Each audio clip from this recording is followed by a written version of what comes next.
Hey, what's up, everyone? I'd like to welcome you back to #Unscripted, where we have conversations that matter. I am your host, Shay Owens, certified life and relationship coach, author, motivational speaker, and podcaster.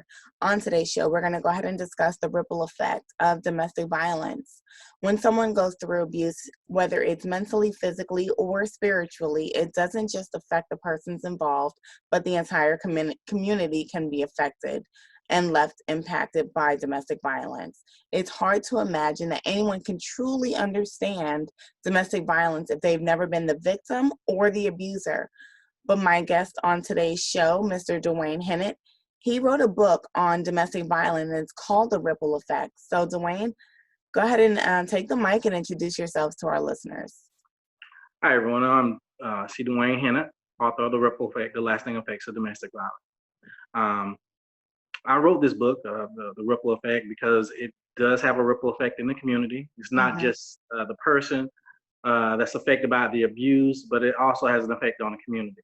I started being an advocate for domestic violence because I used to be a co-chair of a domestic violence task force in Durham, North Carolina. We saw a lot of cases, and we would refer those cases out to get services that's in the community. So I heard all the stories. I talked to a lot of survivors, and I heard a lot of things that went on with it. And that was the reason. That was the reasoning behind, me, wanting to get involved. Me wanting to write the book was because it became so domestic violence became so common and so easily to pick out with other people's relationships and stuff like that. I felt that it was a need in the community. And I saw other people's relationships and heard stories, stuff like that. And I was just like, this is a bigger problem than, a lot of people that don't know about it. Because I come from a two-parent family home. Didn't see any domestic violence, didn't have any domestic violence.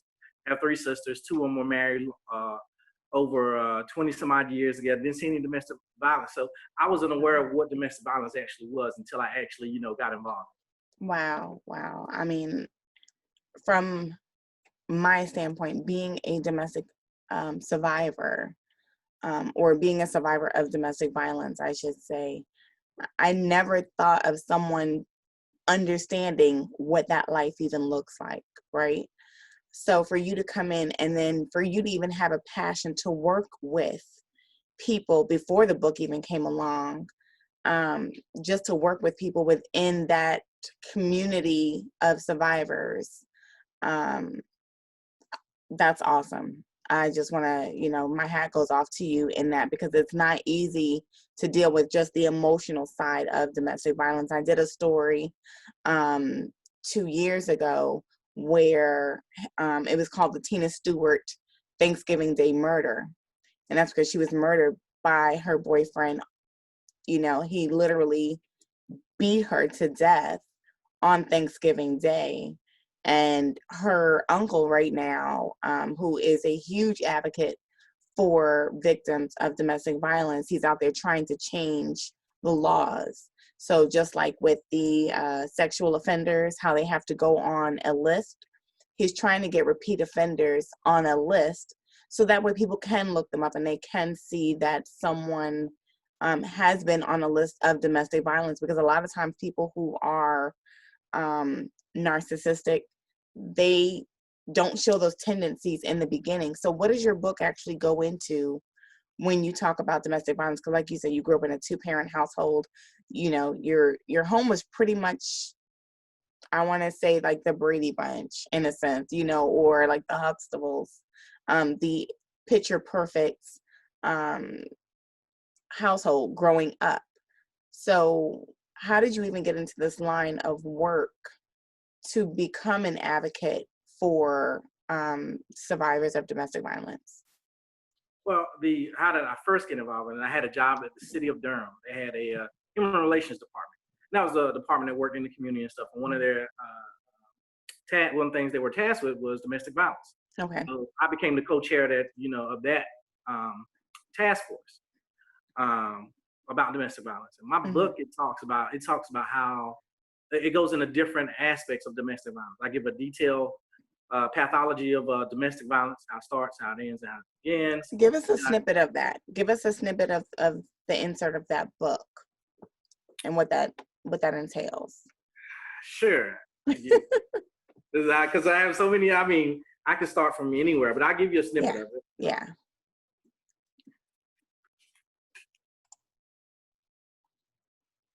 The cycle of violence is described of a pattern of abuse and consistence of the following components: possessiveness, uh, intimidation, rage, stalking.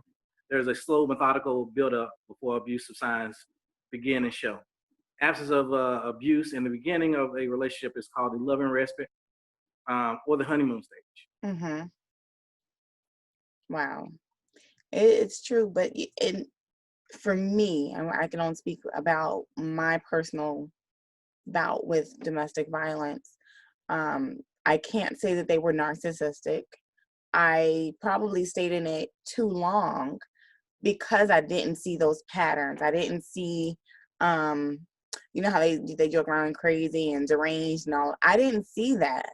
And even after the violence started, it still wasn't apparent that that's what I was in. I never called myself a victim because I always fought back.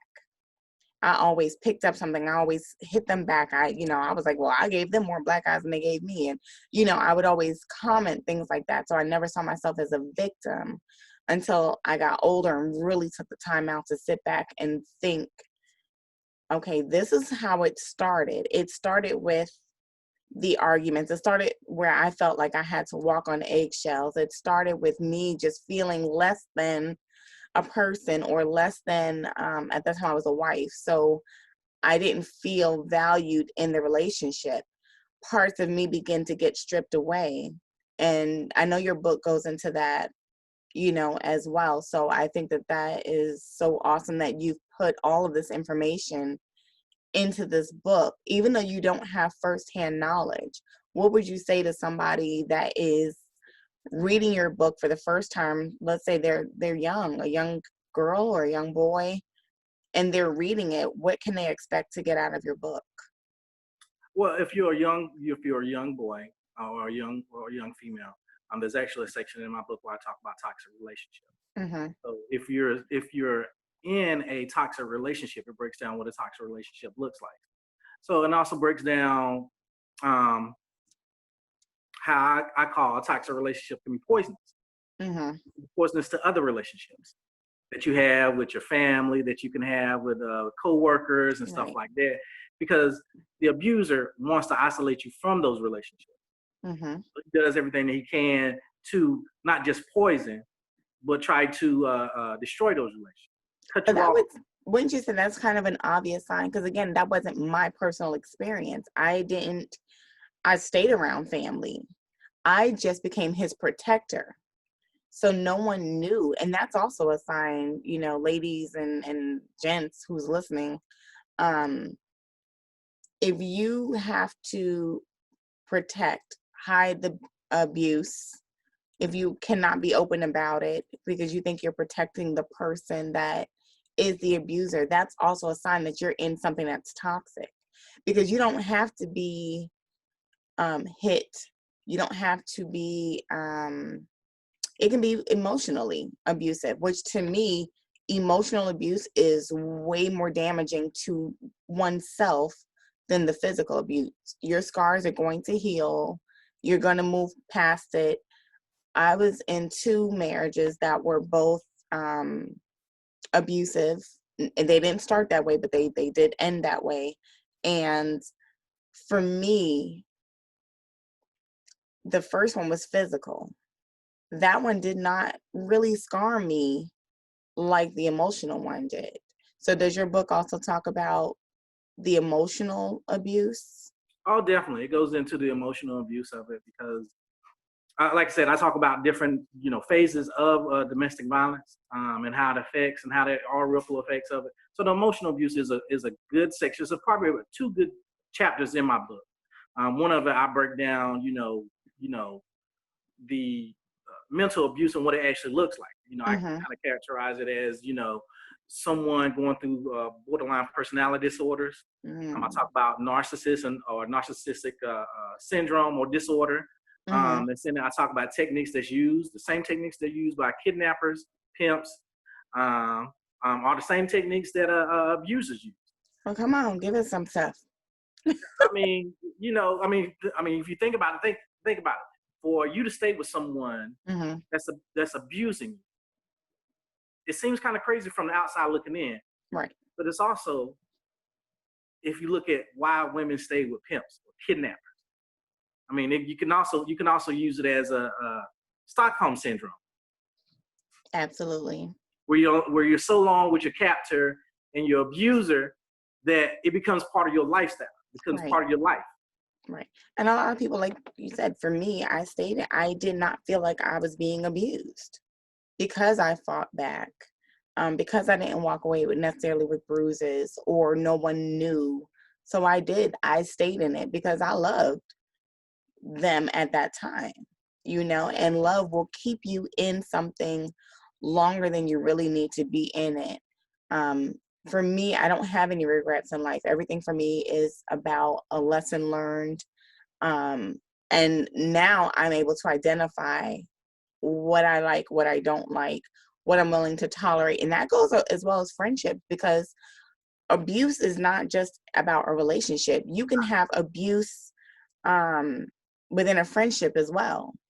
You can have abuse from your parents, and then what happens is people who are abused, because that we stay in it so long that it becomes a learned behavior, then now we turn around and we're teaching those same patterns to our children, But you that in know. my book, I'm sorry, I don't mean to cut you No, off. no, go ahead. In my book, I talk about also too about generational curses. Mm-hmm. That if it, now there are some children, like I said in my book, I say that there are some kids that will thrive in chaos, Yeah. but we want to make the best environment for our kids. So Right. growing up in a domestic violence parents within that relationship is not the best environment. Not a good Mm-hmm. environment at all. One of the things I don't talk about in my book, I usually it's personal. I usually don't tell people this because people kind of look at me funny, is because I've been married 4 times. And I'm on number 3, so right, the 4 times I've been married, right. there's been abuse in every single one of those relationships. Let's talk about that. Let's get a little bit into that, because a lot of people, I think, watching or listening to the podcast, they may be currently in something that is abusive. And again, it does not necessarily mean that it has to be with the person that you're dating, right? It really doesn't. It could be with a friendship. It can be with a coworker can be abusive to you. A boss can be abusive to you. So let's talk a little bit about that. Well, 4 marriages that I had, 3 of them, because they were abused so much that they always had a wall up. That they always had a wall up. So the defense, yeah. So in those marriages, their defenses were always up. So they're always on high guard Hmm. How about being in. so? Well, they were mistrusting. Once Okay. that trust is broken, it's kind of hard for anyone to penetrate. Um, I, I'm not bragging or anything, but I'm a nice guy. I'm a really, really nice guy because too, like I said, when I write about the book, domestic violence, I have a vested interest. Okay. I have 3 daughters, Okay. three And you daughters, have a three wife. sisters, And you three have a sisters, wife. and a, So and a wife. right. And 90% of abusers look like me. So if I wasn't going to make a change Hmm. for, my 3 sisters or Hmm. my 3 daughters, so I need to try and do something, or my 2 sons. Hmm. I can't create a world or have them live in a world where my daughters may be abused or my sons may be abusers themselves. Right. Right. Like, going back, even I remember like being pregnant with my oldest daughter, and her dad getting upset with me, and he bit me, right? And I was just like, what the heck?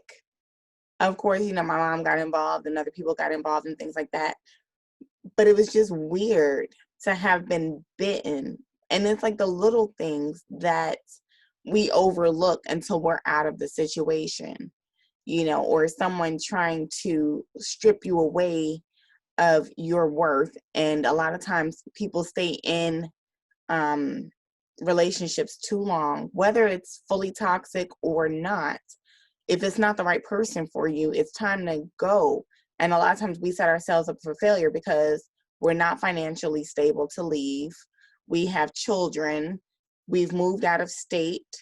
There's so many different reasons, male and female, as to why people stay in a relationship or stay in situations, stay with the parents too long, um, or they feel like they have to protect the person. I can't tell anybody because now they're going to think negatively about this other person, or they grew up with the what happens in our home stays in our home type of thing. And that's so unhealthy.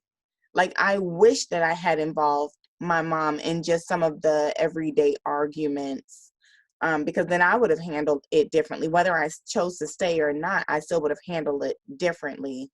Um, Even in some friendships, like, I've let people take advantage of the fact that I am a nice person, whether it's letting them stay at my house for too long, whether it's letting them borrow money and just lying to me, like all of these things. When you allow somebody, you have to set the tone for how you want that person to treat you. And you want to establish that up front. Like, I think that I made it very clear with my relationships after that. Like, you put your hands on me one time, or if I even think you're going to put your hand, we're done. Like my husband and I, we discussed, if I have to put my hands on you or you have to put your hands on me, that's toxic. Because again, abuse is not just for a man or a woman. It can happen to both. My husband, in his previous marriage, she literally, like, was going to pull a gun on him. That's some craziness. And although they ended up, clearly getting divorced because he's married to me now, it's still, like, what goes on in a person's mind? Like, does your book delve into the psyche of a person that is the abuser, or is it only for the victim? No, it's for the abuser too. Well, it's for the abusers. Like I said, in one chapter of my book, I talk about characteristics related to someone that's suffering from borderline personality disorder. What And does that look like? I also talk about narcissism and narcissism syndrome. I also talk about one of the tactics that they use, which is very common, is gaslighting. Explain. Gaslighting makes you doubt. The point of that is to make you doubt everything, every decision that you make. Mm. Every decision that you make. Even if you ever thought about telling somebody, it may seem like you're crazy about it. He's gonna deny everything that you say. Or I she. never hit. Or she. Right. I never hit you. I never put my hands on you. You're crazy. They do stuff. They do little tactics like make you doubt stuff, like hide your keys, hide money. Say you said something you didn't say it, or just all out lies, just all together. Right. And that's a mental trap. That's a mental trap to keep you there.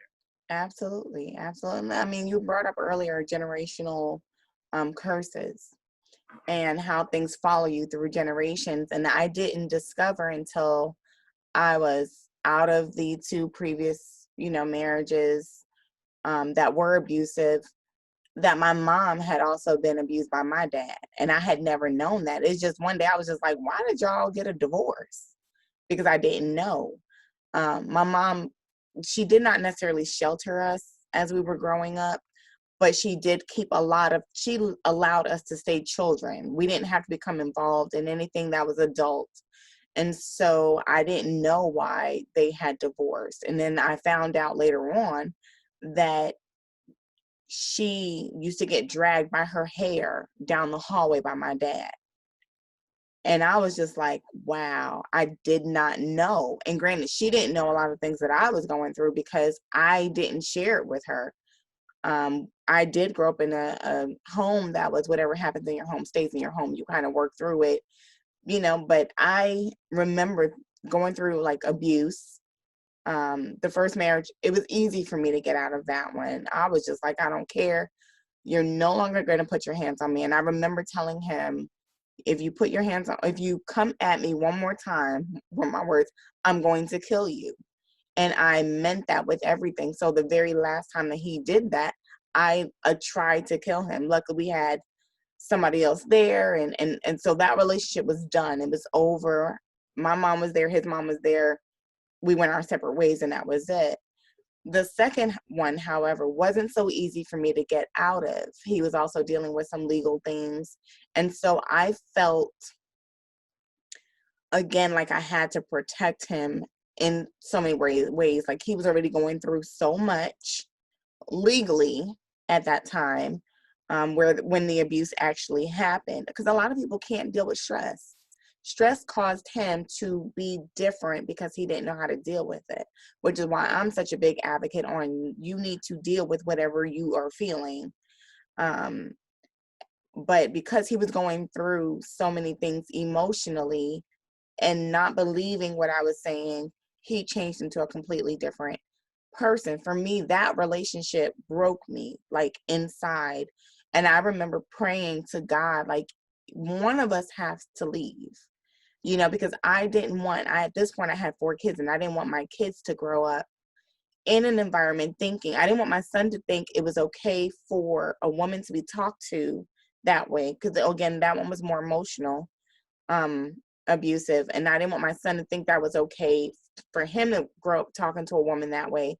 And I didn't want my daughters to also think the same thing. Like, I have a friend that is kind of in the same situation. And I'm not even going to say kind of, she is in a situation and she has children. I'm always stressing to her, your kids are going to grow up thinking that everything that you go through is okay.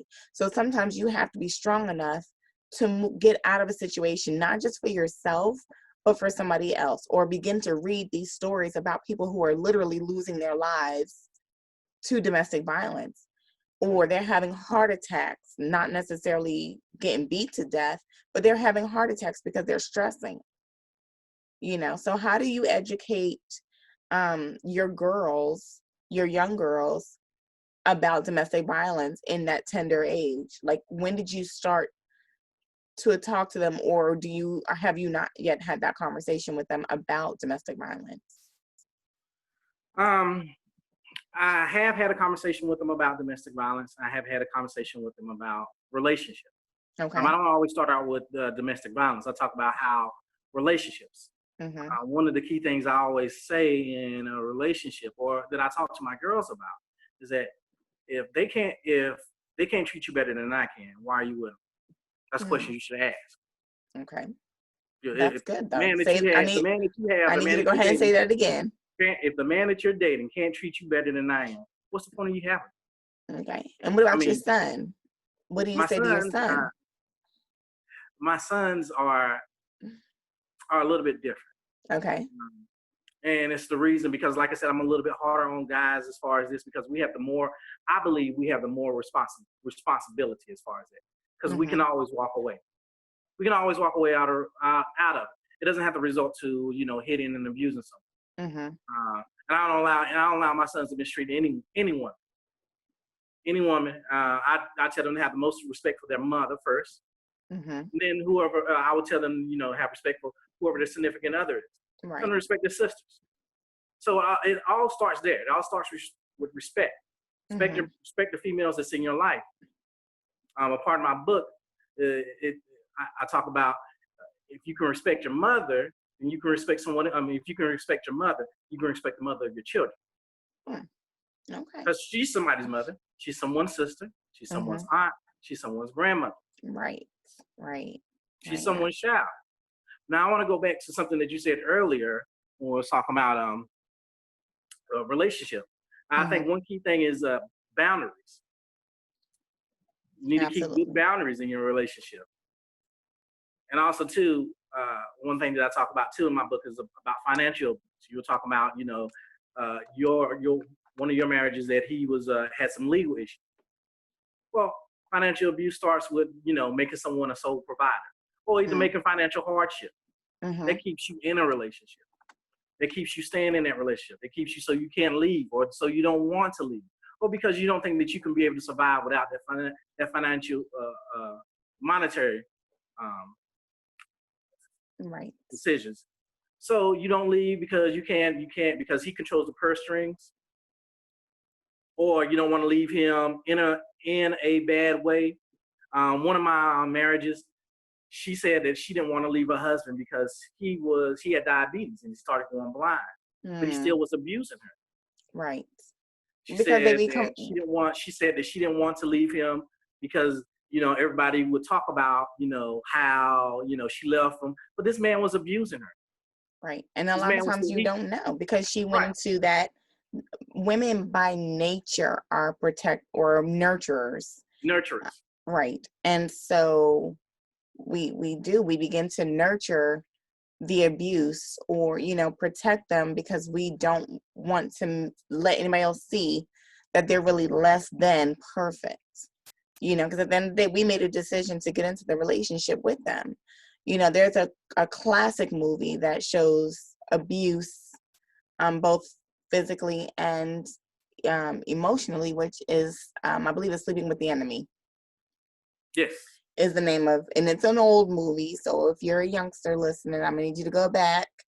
Jennifer Lopez is in it, and the way that she was trying to get out. No. That's not Jennifer Lopez. That was Sleeping with the Enemy. Sleeping with the Enemy was Julia Roberts. Enough was Jennifer Lopez. Enough. Okay, that's what I'm thinking about. Enough. But both of them were really good movies. Both of them were really good. And funny enough, I watched those and I was just like, oh, that would never be me. Right. Or, we get into this mindset like that's not ever going to be my life. But when you begin to get into it, and I don't believe in hiding things, like I'm married, my husband is the primary breadwinner. If I move money, I'm forever telling him where it's moved to, because to me, let's say I was trying to put a nest egg to the side for myself, just in case like that rainy day ever came, I would feel guilty. Like I would feel bad because I'm not in a situation right now where I need to do that. Now, I don't believe that everybody can leave the minute abuse starts. I think that preparation has to go into it as well. You have to be mentally ready because what's going to happen is you're going to leave and then go right back because you didn't have anything in place.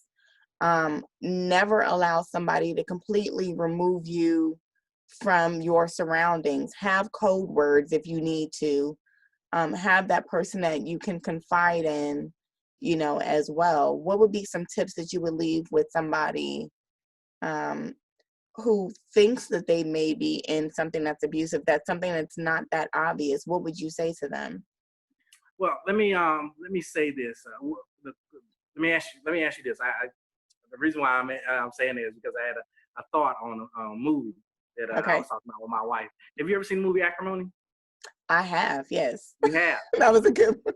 That was it was very good. It was very good. It was a good Now, movie, my yes. wife says that the moral of that story was don't stay too long. Don't stay too long. Mm-hmm. And we debated about it yesterday because that was actually my first time watching it. She had watched it and she was like, I'll never watch this. She was like, I'll never watch these movies again.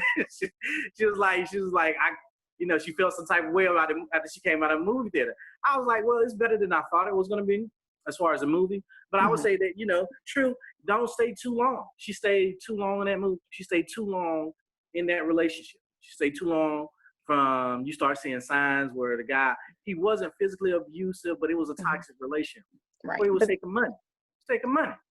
absolutely. And then some Financial, people, but they don't want to, that would fall in the line of financial abuse, where he would create a hardship. And he right. created a hardship for that woman. That Right. woman had what?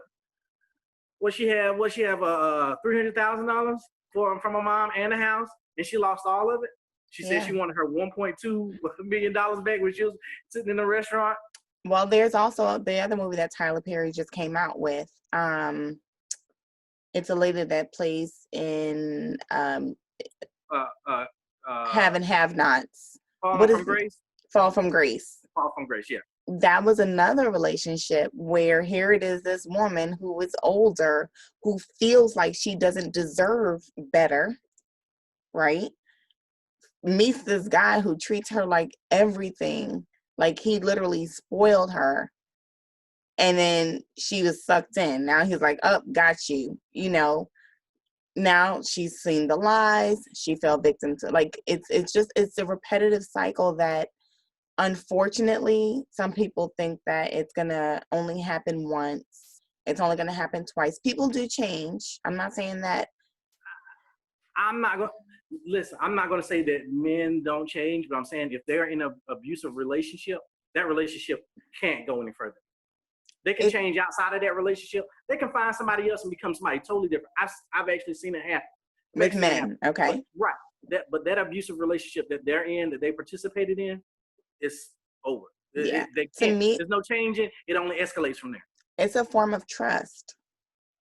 You can no longer trust how the person is going to be, what their temperament is going to be like, you know, and things like that. And I know you have a copy of your book. I want you to go ahead and, for the viewers that are watching this right now, I want you to go ahead and show them a copy of what your book looks like.